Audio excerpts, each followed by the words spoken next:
Studio de télévision, c'est pour vous parler de certaines facettes du travail de mise en onde d'un réalisateur d'émissions de télévision avec lesquelles les étudiants du programme de production télévisuelle devront se familiariser. Vous n'êtes pas sans savoir que les responsabilités qui incombent au réalisateur d'une émission de télévision sont grandes et que ce dernier doit avoir une foule de détails pour assurer le succès de l'émission. En régie, le réalisateur est roi et maître. C'est lui qui dicte la marche à suivre. Il doit apprendre à communiquer ses directives à l'ensemble des opérateurs techniciens qui l'entourent de manière claire et précise. Si le réalisateur veut que je m'adresse à une autre caméra que celle à laquelle je vous parle en ce moment, il doit transmettre cette directive à son régisseur de plateau qui, lui, au moyen de gestes précis, me fera comprendre qu'un changement de caméra est imminent. Avant l'enregistrement, le réalisateur aurait pris le temps de préparer une liste détaillée de plans de caméras pour que chacun de ces caméras, de manière à ce que chaque cadreur sache exactement quel cadrage employer et quel moment. Les caméramans sont d'ailleurs embauchés pour leur sens artistique, leur rapidité d'exécution et leur capacité d'adaptation à toutes sortes de situations. Au moment même où je vous parle, la caméra 3, telle que demandée par le réalisateur, se déplace pour aller cadrer une image posée sur un chevalet. Vous pourrez voir cette image dans un instant, car c'est aussi la responsabilité du réalisateur de montrer aux téléspectateurs des images qui sont en parfaite synchronisation avec les propos tenus par l'animateur. Par exemple, si je vous parle d'un livre que j'ai lu dernièrement et qui m'a beaucoup plu, eh bien, il faudra que le réalisateur montre aux téléspectateurs une image de ce livre au moment où je vous en parle. Avant, ce serait trop tôt et ça gâcherait la surprise. Et après, ce serait trop tard et frustrerait le téléspectateur. Et si au moment où je vous disais que ce livre, vous pourriez le mériter en composant un numéro de téléphone, eh bien, le réalisateur serait tenu de montrer à l'écran ce numéro de téléphone. Le numéro devra apparaître à l'écran assez longtemps pour que les gens puissent le prendre en note, bien évidemment. Et maintenant, si je voulais vous faire apprécier la pochette de ce disque audio numérique, le réalisateur doit donc maintenant demander au cadreur de la caméra 1, déjà bien placé pour capter cette image, de nous montrer un gros plan de la pochette que je tiens dans mes mains. Pendant que l'on voit la pochette en gros plan sur l'écran de télévision, il serait souhaitable que le réalisateur passe une commande au preneur de son pour que celui-ci nous fasse entendre en sourdine et en plein son par la suite un extrait du disque. Le téléspectateur souhaiterait aussi qu'apparaissant à l'écran en complément d'informations le titre de l'album ainsi que le nom de l'artiste.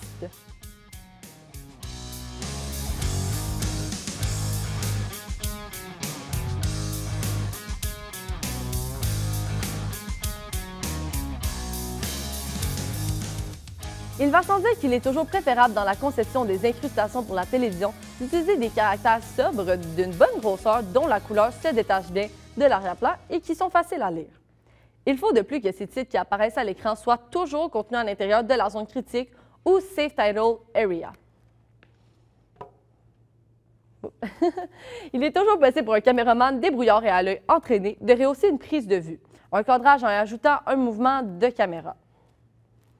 Comme sur la fiche que vous voyez à l'écran en ce moment, il est possible et même très intéressant d'exécuter un zoom-out pour nous faire découvrir d'autres informations que la photo contient. C'est là une bonne technique pour capter l'attention du téléspectateur et rendre notre communication beaucoup plus vivante. Le zoom est un mouvement possible, mais il en existe d'autres que le réalisateur se doit d'utiliser dans ses communications. Comme le panoramique, par exemple, que vous allez voir dans un instant, qui lui aussi nous permet de rehausser la qualité du document télévisuel, en même temps que de dévoiler de nouvelles informations aux téléspectateurs. Dans tous les cas de mouvement sur affiche ou photo, il est préférable que le ratio de la photo utilisée soit compatible avec le ratio de l'écran de télévision.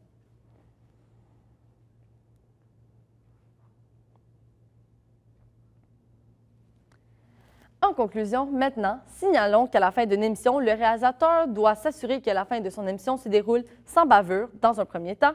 On fait entendre la musique de fermeture en sourdine, musique que l'on a pris soin évidemment de backtimer pour obtenir une finale plus percutante et professionnelle. Il incombe à la script de s'assurer que le preneur de son roule sa musique au moment opportun pour respecter le minutage. Après la musique, il faut penser à une finale. Intéressant du point de vue des plans de caméra. Ici, par exemple, nous demanderons à la caméra 2 de faire un zoom-out d'un plan buste à un plan de studio. Le mouvement prendra quelques secondes pendant lesquelles, d'ailleurs, je devrais quitter le plateau, comme le réalisateur me l'a expliqué avant le début de l'émission. Et c'est sur une image de la caméra 3 du décor vide que l'on fera défiler le générique de fermeture en incrustation. La musique, quant à elle, se termine 1 seconde avant la fin du décompte à rebours, en fade-out, pour la fin de l'émission qui nous oblige à faire un fondu au noir. Merci d'avoir été des nôtres et bonne réalisation.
Bonjour, je m'appelle Philippe Newnham et si nous sommes installés aujourd'hui dans un studio de télévision, c'est pour vous parler de certaines facettes du travail de mise en onde d'un réalisateur d'émissions de télévision avec lesquelles les étudiants du programme de production télévisuelle devront se familiariser.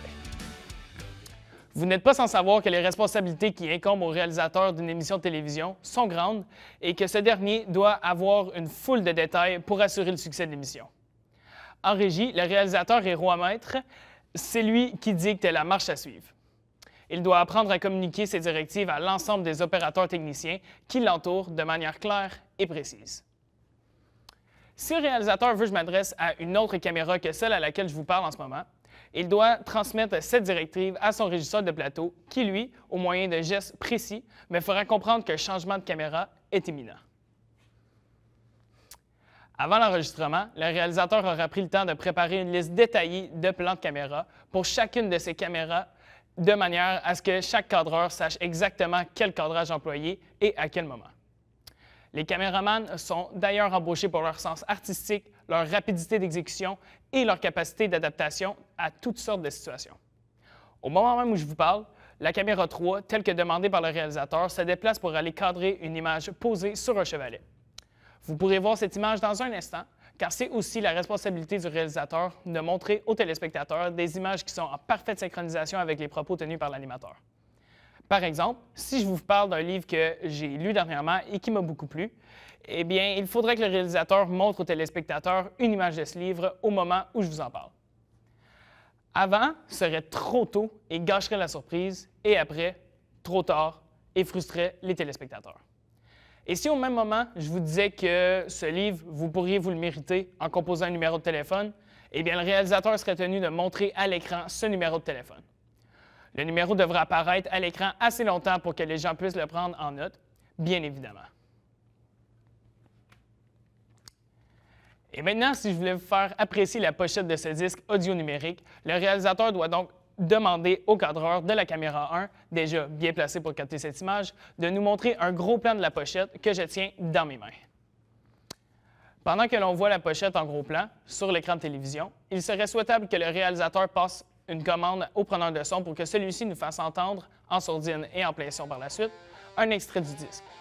Le téléspectateur souhaiterait aussi qu'apparaisse à l'écran, en complément d'information, le titre de l'album ainsi que le nom de l'artiste.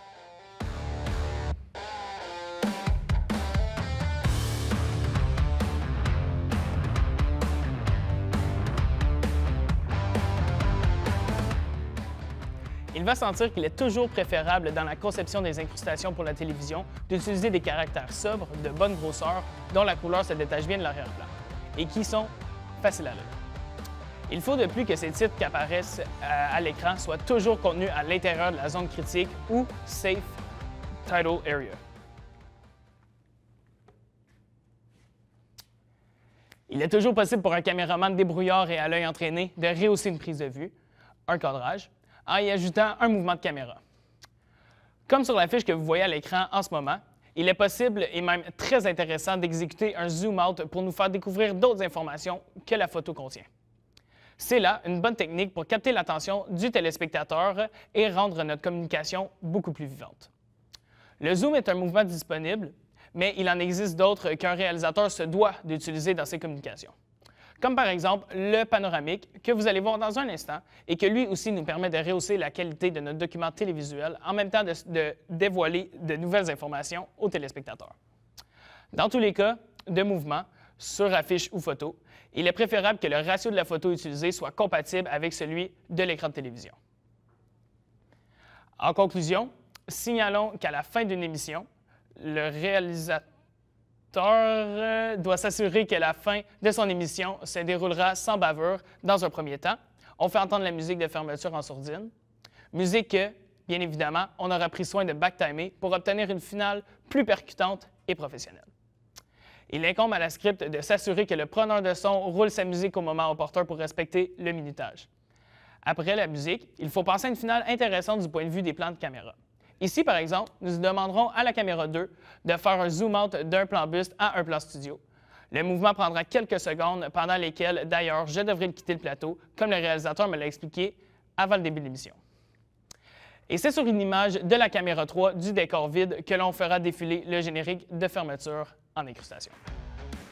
La musique, quant à elle, se terminera une seconde avant la fin du compte à rebours en fade-out pour la fin de l'émission, qui, lui, nous oblige à faire un fondu au noir. Donc, merci d'avoir été des nôtres et bonne réalisation.